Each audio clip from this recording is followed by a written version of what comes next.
आज हम क्लास 9 का बायोलॉजी सेक्शन से chapter 5 the fundamental unit of life देखेंगे, जो कि आपका 10 से 11 मार्क्स कवर करेगा अगर आप इन टॉपिक्स के जो नाम मैंने बताए वो अगर आप अच्छे से रीड कर लोगे। सबसे पहले हमें पेज पलट के इस वाले सेक्शन पे आ जाना है। इसमें साइंटिस्ट के नेम, डिस्कवरीज और डेट याद करनी है। इसके बाद जो आपको पढ़ना है वो पढ़ना है आपको डिवीजन ऑफ लेबर, और इसमें जो इम्पोर्टेंट क्वेश्चन है वो ये है।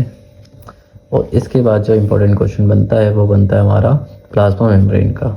इसमें पढ़ना आपको selectively permeable membrane, diffusion, osmosis में डिफरेंस, उनके एग्जांपल्स प्रैक्टिकल लाइफ में। इसके बाद 3 टॉपिक हैं यहाँ पे, हाइपोटोनिक सॉल्यूशन, आइसोटोनिक सॉल्यूशन और हाइपरटोनिक सॉल्यूशन।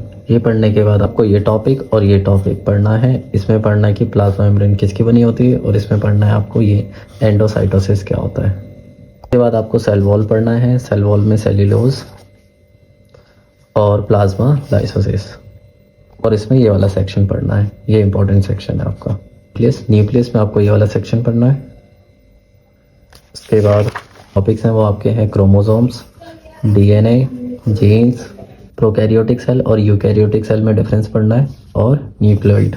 साइटोप्लाज्म में ये वाला सेक्शन आपको पढ़ना है लास्ट का। सेल ऑर्गेनेल्स में सबसे पहला जो इंपॉर्टेंट टॉपिक होता है वो ईआर का होता है। इसमें आरईआर, एसईआर दोनों में डिफरेंस, दोनों के फंक्शन और ईआर का फंक्शन। अब ये है हमारा एनिमल सेल। इसमें क्या क्वेश्चन आएगा कि एनिमल सेल और यहाँ पे बना होगा आपका प्लांट सेल, तो इन दोनों में क्या डिफरेंस है। मतलब कुछ ऐसे पार्ट्स होते हैं सेल के जो सिर्फ प्लांट सेल में पाए जाते हैं, एनिमल में नहीं पाए जाते। कुछ ऐसे होंगे जो सिर्फ एनिमल में पाए जाते हैं, प्लांट में नहीं पाए जाते। बस आपको वो याद करना है और कुछ याद नहीं करना। उसके बाद गोल्जी एपरेटस, इनका फंक्शन। याद आया lysosome, most important topic. Lysosome में आपको बस ये याद करना है सुसाइड बैग और ये क्या होता है।